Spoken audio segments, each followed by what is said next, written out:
नमस्ते दोस्तों, Sheila village food channel में आप सबका स्वागत बा। तो आई है आज शिव गुरु के चर्चा में तो गुड़ भैया गुड़ बहनी भजन गई ही तो आप लोगन के सुनाओ तो चलत है।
रोटिया पाए हाथ रोटिया चल दिल शिवाजी को सनवाना बीच गंगा में डुबकी लगावई रावणी दयनवा ललनवा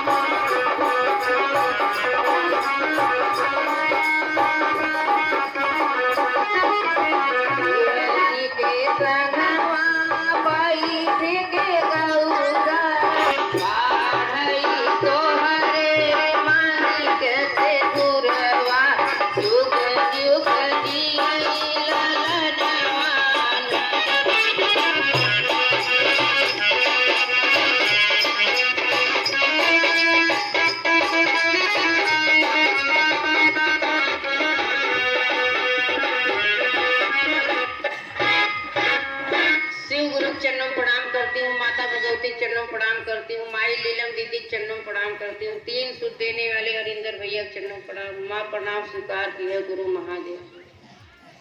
भोलानाथ चढ़ाऊं लोटा जग भरी के बालू मिट्टी के बनाए भोलानाथ चढ़ाऊं लोटा जल भरी के। माँ पराम्बा, माँ भगवती, माँ उमा स्वयं पार्थिव शिवलिंग का निर्माण करती थी और उसका पूजन अभिषेक करती थी। मंदिर भी कहीं भी जाने की जरूरत नहीं अगर आपको कहीं जाने में भेदित है। वैसे तो शिव का दरवाजा सबके लिए खुला है, शिव भेदित नहीं है। कोई भी दरवाजे पे आए बस एक लोटा जल चढ़ाए चले जाए। शिव के मंदिर में तो बैठने की भी जगह नहीं होती है, इतने साड़ी उठा करके जाओ तब जाके के अभिषेक करो, वरना हम भी नहाए वहाँ पे जाकर के नहा लेते हैं। ऐसे हमारे भोले बाबा हैं। और कहते हैं कि क्यों डरना किसी को, मस्त रहो मस्ती में। हमारे बाबा कहते हैं कि अकाल मृत्यु ओ मरे जो काम करे चंडाल का, और काल उसका क्या बिगाड़े जो भक्त हो महाकाल का। ऐसे ही अपने में दृढ़ विश्वास के साथ बाबा के चरणों में आते रहिए और नमन करते रहिए, 3 सूत्र का पालन करते रहिए। घर में कुछ काम भी करो, 4 औरतें जुट जाती हैं, तरह तरह बातें करती हैं, भगवान चर्चा में लगी रहो और कहो उनसे जिनका भगवान लेट सुन रहे हैं, लेकिन कहते हैं हमारे गुरुदेव हमारे शिव गुरु भोलेनाथ देर सुनते हैं सवेर सुनते हैं, लेकिन एक दिन जल चढ़ाने वाले को शेर जरूर बनाते हैं। बाबा के चरणों में आते रहो, नमन करते रहो। देखिए क्यों ना फूल भी है, अगर हम ताजा फूल चढ़ाते हैं तोड़ते हैं डाली से, उसमें कैसी खुशबू आती है, और वही फूल अगर बासी चढ़ा दिया जाए तो उसमें क्या खुशबू आएगा। हम लोग अगर बासी खाना खाएंगे तो क्या उसमें स्वाद मिलेगा। तो जब आप अभी से गुरु के चरणों में आए हो और चाहते हो कि तुरंत हमारा काम हो जाए, ऐसे नहीं भैया। हम तो कहते हैं परिवार के जितने सदस्य हैं सब लोग आइए, सब लोग बाबा का कीर्तन भजन करिए, सत्संग में करिए। इसी बहाने घर पे ना टाइम मिलेगा तो बाबा के दर्शन, इसी बहाने यहाँ जो 3 घंटे रहो वो भी समय मिल जाएगा। क्या यहाँ पे जितने हम सब आते हैं क्या सब चर्चा ही सुनते हैं, क्या सब भजन ही करते हैं? नहीं। लेकिन कहते हैं कि अगर क्या कहते हैं कि मटका रखोगे नल चालू करोगे तो भर जाता है ना, भरता है ना। अगर उसे उल्टा करके रख दोगे तो फिर भी एक एक बूंद जो पानी टपकता है कोई आकर चला दो, शीतलता तो रहती है, ठंडा तो रहता है। ऐसे हम लोगों का जो द्वेष विकार धीरे धीरे ऐसे निकलता रहेगा और प्रभु चरणों में हमेशा मन लगाते रहो। इसी के और जो भी है जो प्राप्त है पर्याप्त है, किसी चीज के लिए ना अपने से ज्यादा ऊंचा ना देखो। भोलेनाथ चाहते तो वैकुंठ दे दिया, भगवान विष्णु को इंद्र को सिंहासन दे दिया, लेकिन अपने स्वयं पर्वत कैलाश पर्वत पे जाकर के विराजमान हुए। क्यों हुए? कि हम लोगों को सीख दिए। नहीं, कोई वैकुंठ में रहने से नहीं, देवता भी यहाँ पे आने के लिए धरती पे तरसते हैं और आए भी हैं। मेरे भाई मेरे बहना, स्वयं देव आए हैं, अवतरित हुए हैं। राम कृष्ण को देखो, वो जब से जन्मे हैं, कृष्ण भगवान तो जब से जन्मे और अंततः मृत्यु तक उन्हें देखो कष्ट ही कष्ट मिला, लेकिन वो हिम्मत नहीं हारे। क्या अपना आत्महत्या कर लिए? क्या भगवान का पूजन करने से छोड़ दिए? नहीं। श्री कृष्ण भगवान को कहते हैं कि 1108 रानियां थी, लेकिन क्या कहते हैं कि नहीं, उन्हें कोई औलाद नहीं था। लेकिन अब उनके गुरु जी थे, उनके कहने से गर्गाचार्य जी गुरु जी थे, पार्थिव शिवलिंग का निर्माण किए थे और 11 दिन तक पार्थिव शिवलिंग का निर्माण किए थे। इसीलिए एक एक रानी से उन्हें 11 पुत्र हुए थे। मेरा बाबा जब भी देता है छप्पड़ फाड़ कर देता है। इसीलिए जो है उसी में खुश रहो। और छोटा सा भजन करते हैं, आप भी साथ साथ कहिए। कोई किसी में मगन, कोई किसी में मगन, कोई किसी में मगन, कोई किसी।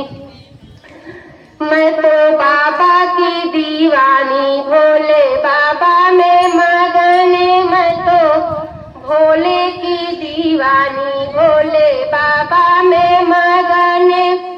कोई किसी में मगन, कोई किसी में मगन, कोई किसी में मगन, किसी में मगन। मैं तो भोले की दीवानी, भोले बाबा में मगन, मैं तो गुरुदेव की दीवानी, अपने गुरुवर में मगन। मैं गुरुदेव की दीवानी, अपने गुरुजी में मगन। कोई सोना में मगन, कोई चांदी में मगन, कोई सोना में मगन, कोई चांदी में मगन। मेरी तुलसी की माला, मैं तो उसी में मगन, मेरी तुलसी की माला, मैं तो उसी में मगन। कोई किसी में मगन, कोई किसी में मगन, मैं तो भोले की दीवानी, भोले बाबा में मगन। मैं तो भोले की दीवानी, भोले बाबा में मगन।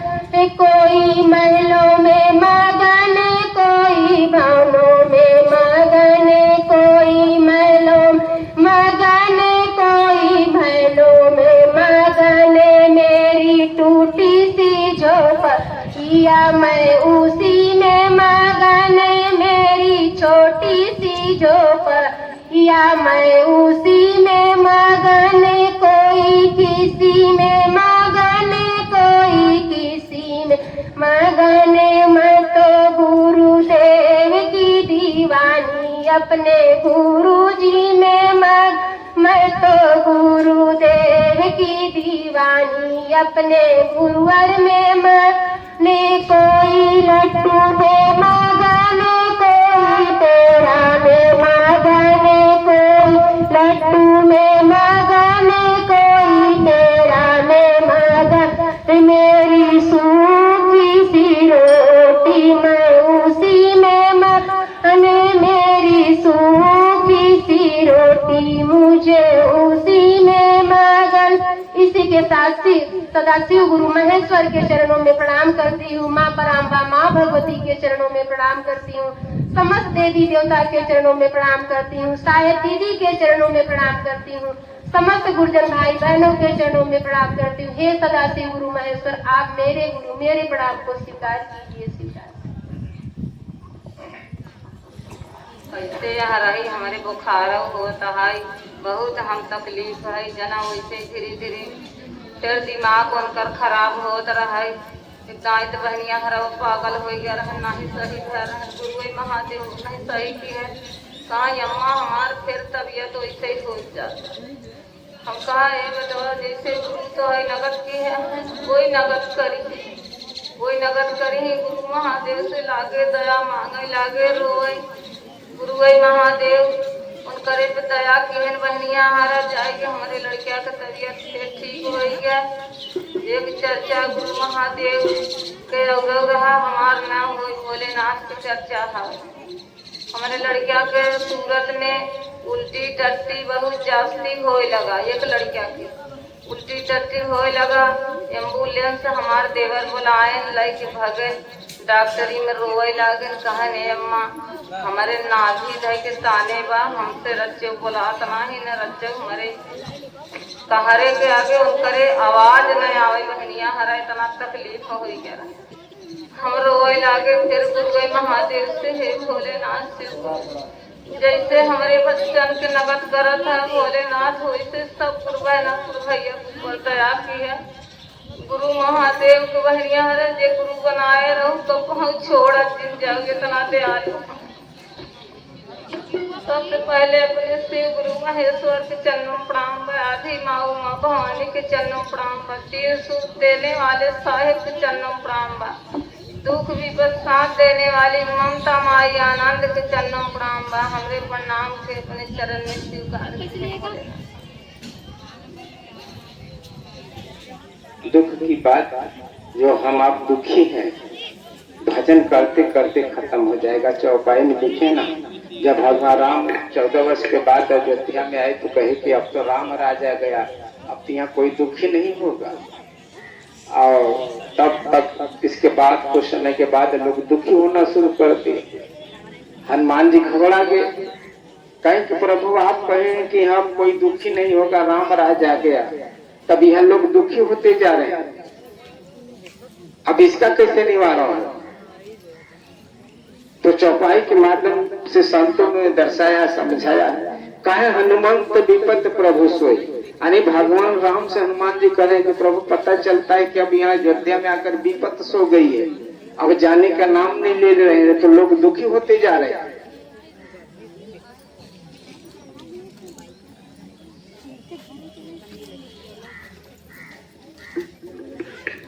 तो हनुमान जी कहे हनुमंत विपत प्रभु सोई, भगवान राम कहे हैं हनुमान जब तप सुमिरन भजन न हो। आने जिस घर में जहां आफत आती है मात्र भजन से दुख जाता है।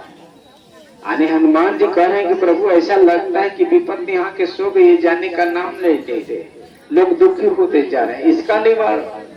तो कहे हनुमंत विपत प्रभु सोई, भगवान राम कहे जब तप सुमिरन भजन न होई। यानी जब अवसर मिले, जब मौका मिले तभी भगवान का भजन कीजिए, उसी से दुख जा सकता है। तो भाई हमें आपको गुरु भजन ही मिला है। कोई घबराहट दया मांग लीजिए, कोई आफत है तो दया मांग लीजिए, फिर आफत है तो गुरु जी का चर्चा कर लीजिए, आपका मन शांत हो जाएगा, समस्या का समाधान हो जाएगा। साहब जी कहते थे कि जब दया मांगने से आपका काम नहीं बनता है तो गुरु जी का चर्चा करो। जब चर्चा करोगे तो मन का पैसा खत्म हो जाएगा, मन समझ जाएगा। यानी समझाने में इंसान समझ जाता है। जैसे कोई परदेसी आता है तो हम आप पहुंचाने जाते हैं स्टेशन, तो पहुंचाने में लोग स्टेशन पहुंच जाते हैं। भाई कोई कहता है कि मैं इनको पहुंचाने जा रहा हूँ, तो पहुंचाने में लोग स्टेशन पहुंच जाते हैं। तो साहब जी कहते हैं कि समझाने में इंसान समझ जाता है। जब आप किसी को समझाइएगा तो आप खुद ही समझ जाइए। आप किसी का भला चाहिएगा, आपका खुद ही लाभ होगा। तो सभी भाई बहन, हमें आपको 3 सूत्र का भजन मिला है। हे शिव आप मेरे को मुझ पर दया करें। अब इसके लिए कहीं भी आंख बंद कर लेंगे, मन शांत कर लेंगे, सरकार आप मेरे गुरु जी हैं, मुझ पर दया कीजिए। दूसरा काम कहा जाता है अपने गुरु जी का चर्चा करना है। गुरुदेव ज्ञान दीजिए, उनके काम करने से पहले उनसे ज्ञान मांग लीजिए। सरकार मैं आपका चर्चा बोलने जा रहा हूँ, भाई बोलने जा रही हूँ, मेरे को ज्ञान दीजिए। इस चीज को कोई ज्ञान नहीं है, आप बोलने का ज्ञान दीजिए, तभी मैं बोल पाऊंगा और 3 सूत्र के माध्यम से किसी भाई बहन के बीच में रख पाऊंगा, तभी वो आपका संदेश सुनेगा, तभी आपको अपना गुरु मान सकता है। वह ज्ञान के गुरुदेव है, कहा जाता है ज्ञान दाता।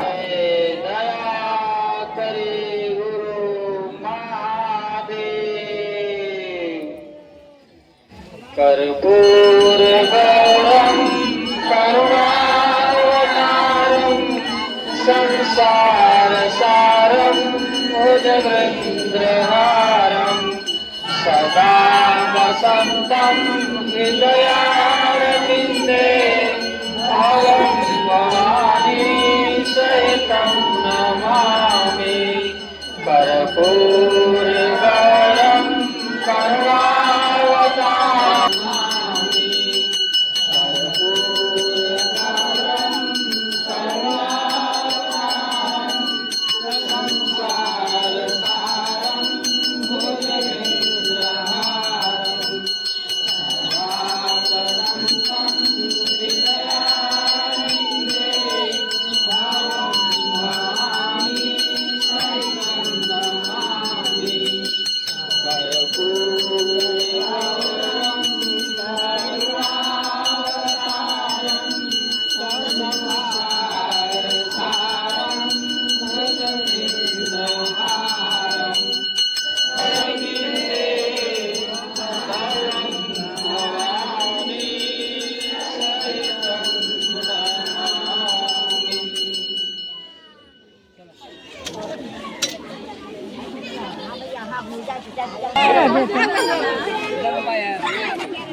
दोस्तों हमारे भोलेनाथ का चर्चा अच्छा लगा हो तो लाइक करें, शेयर करें, कमेंट करें। मिला अगले वीडियो में, तब तक के लिए बाय बाय।